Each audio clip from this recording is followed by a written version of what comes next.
Alright, ladies and gentlemen, I'm here on the show, and I'm gonna talk about some wrestling news here. So we're gonna run to it. So Cody Rhodes is on a Busted Open Radio, and he says he wants to get fans who weren't satisfied with the main event WrestleMania 41 to the finish line at SummerSlam next month. He said, end quote, "But yes, SummerSlam, I don't want to go as far as making any promises, but I can tell you the goal with SummerSlam is if people felt a certain way about WrestleMania, I would put that all in my bag and take all the credit and responsibility for perhaps not feeling satisfied. I'd like to get them to the finish line with SummerSlam, very much looking forward to doing this dance again." The only unsatisfying thing was Travis Scott ruining it. WWE just needs to give us a clean match between only the two of them. No extra BS interference, and just a good match and a clean winner. That's it. But WWE better bring it all at SummerSlam. No excuses for one of your big three pay-per-views. And also, while on Busted Open Radio, he says discussion about him turning heel only exists on Twitter, but says never say never. Didn't he just confirm that the Fanatics were at the end of his face run? I don't know. I know it's risky because he's your top babyface, and if he turns heel, who's going to be your top babyface then? I mean, sure, John Cena for a little bit, but when he retires, who else is going to be your big babyface? So, but I mean, he said at Fanatics though, we're at the end of his babyface run, so I don't know. Maybe he's just lying here.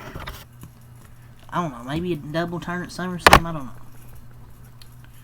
know. Chad Gable, he has successfully undergone a shoulder surgery, and he's now on the road to recovery.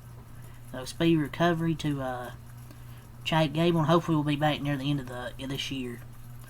And via Fightful Select, 3 WWE pay-per-view events are slated to take place in Saudi Arabia in 2026. I mean, yeah, the crowd's improved there, but I just don't like the early shows, man. Like 1 o'clock, I don't know. And where are we gonna have most of these pay-per-view events? In Las Vegas and Saudi, it feels like, because it feels like those places get the most shows now. And the women's division, oh my lord, they're about to have absolute silence from that crowd. But what are the pay-per-views going to be? Oh lord, hopefully not WrestleMania, I'll tell you that.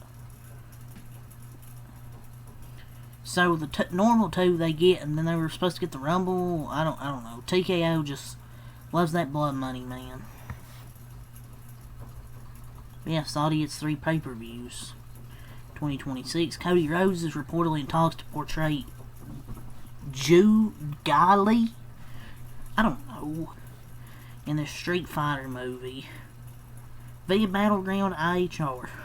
Tony Khan, he says the AEW right now, it's better than it's ever been. Has it really, Mr. Tony? Define better, because AEW when it first started was really good, but as the years have gone on, it has got worse and worse and worse and worse. I mean, yes, I guess from an in-ring view, but I don't know, I'm just still bored with AEW, honestly. And their best year ever? They literally started running less events in smaller arenas. Like, something delusion, you sickos.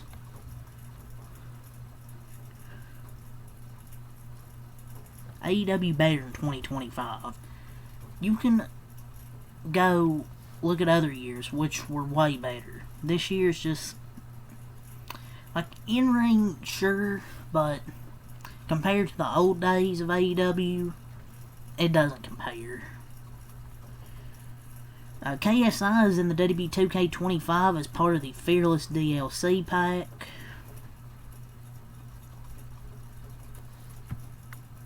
So the official theme song for SummerSlam is Outside by Cardi B. I don't care for it. I don't hate it, but I don't like, care. Seth Rollins and L.A. Knight, yeah, is official for Saturday night's main event in a few weeks. Oh boy, can't wait to watch interference in a good match. Roxanne's officially a member of the Judgment Day.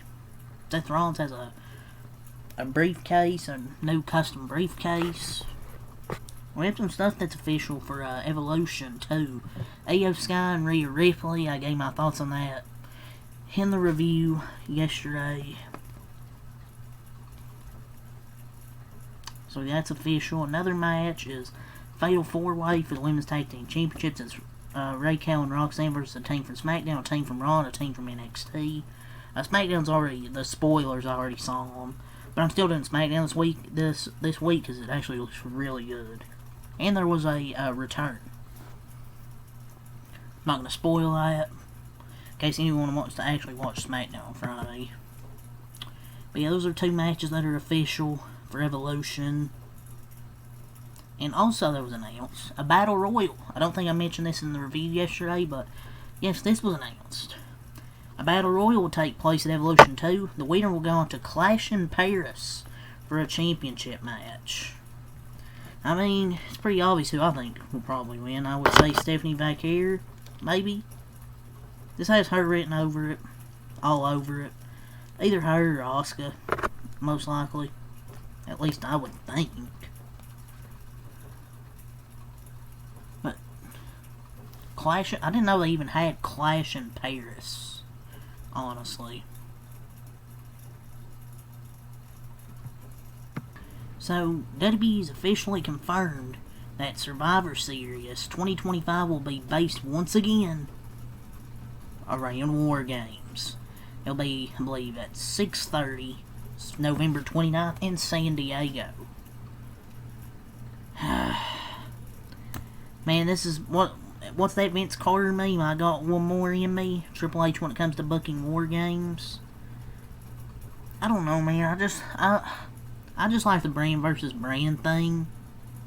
And we're gonna get a War Games with the new Rollins faction versus whoever else. I don't know, man. War Games was fun, was cool when it came back, but now it's just kind of boring to me. The Undisputed Champion, John Cena, is advertised to compete at Survivor Series War Games 2025. Interesting. You can see it. Yeah, it's all the wrestling here. So now we're going to move on to some NBA news here. So I'm saving the NBA Free Agency Day 2 recap for later.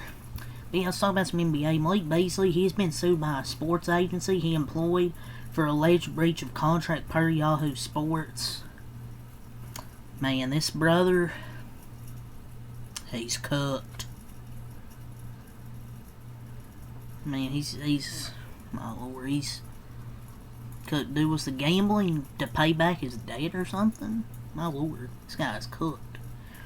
So, the Damian Lillard situation, he got waived, man. The Bucks waived Damian Lillard.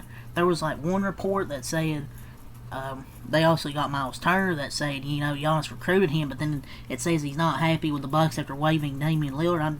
I'm kind of confused with the situation because it says, oh, he helped recruit Miles Turner, but then you see this from Chris B. Haynes where it says he's not happy. So I don't know what to believe here.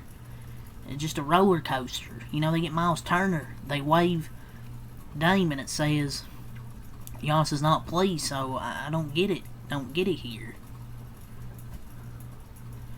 So I don't know. I don't think he would have minded a change in scenery. What Windhorse said. So I don't know. Releasing him is just crazy, though.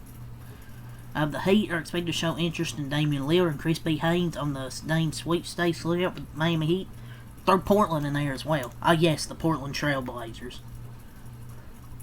But he's reportedly elated by the Bucks' decision to waive him. I mean, he has a torn Achilles. I mean, he's making millions of dollars, so it sounds pretty great to me, but I don't think it's about the money. Maybe he's just happy he's out of Milwaukee, to be honest. Miles Turner obviously went to the Milwaukee Bucks. The Trailblazers, they reportedly grew frustrated with DeAndre Ayton's behavior, which ultimately led to his buyout. If he goes to the Lakers and play like shit, he'll be getting death threats after his first game. And apparently the Milwaukee Bucks could be the Lakers' biggest competition for DeAndre Ayton, as they can offer him more money than the Lakers, but then they went and got Miles Turner, so that tells me DeAndre Ayton will be a Laker tomorrow. Rob Pelinka's first call in free agency open was to Jake LaRavia. Yes, Jake LaRavia. The great Jake LaRavia. So Don Staley reportedly impressed the Knicks during their conversation. I don't think she's going to be a top candidate, most likely. I mean, I think it's just clicks and views. This isn't going to happen. The Lakers are looking to save cap space for the 2027 free agency period to potentially sign a max-level player per McTen. Pendeo face for Rob Pelinka. Do they realize max players don't really reach free agency anymore? You ain't signing a max player. You ain't signing no damn max player with this. Are they stuck in the 2010s? Now with this CBA, max players, they don't reach free agency. Dude, LeBron's going to leave this team in shambles because this roster sucks and they're not getting a center unless it's DeAndre Ayton.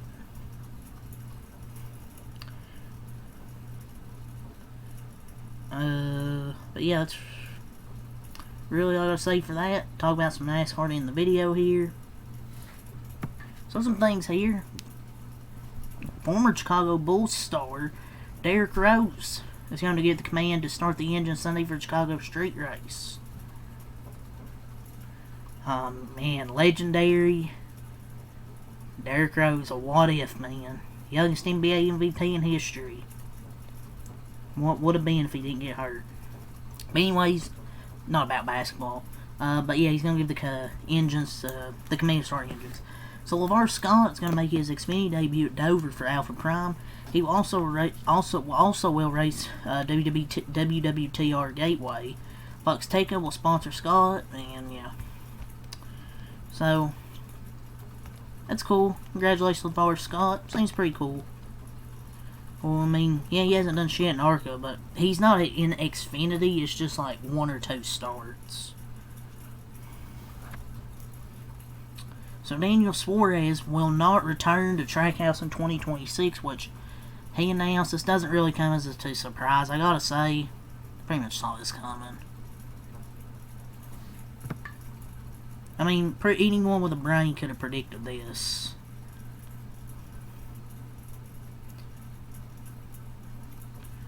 And no announcement on Connor Zilch replacing him. He says, have heard of several drivers in the Xfinity garage angling for the JRM88 car next year. And I would guess not to rule Suarez out if nothing materializes in Cup. I mean, this doesn't really surprise me, to be honest. But I think Zilch is ready. I mean, great young talent for his age. I mean, I don't know, Trackhouse hasn't been great this year, besides Ross and then the one race Shane won. But how else are you gonna get a seat time if you're just doing like a race here or there?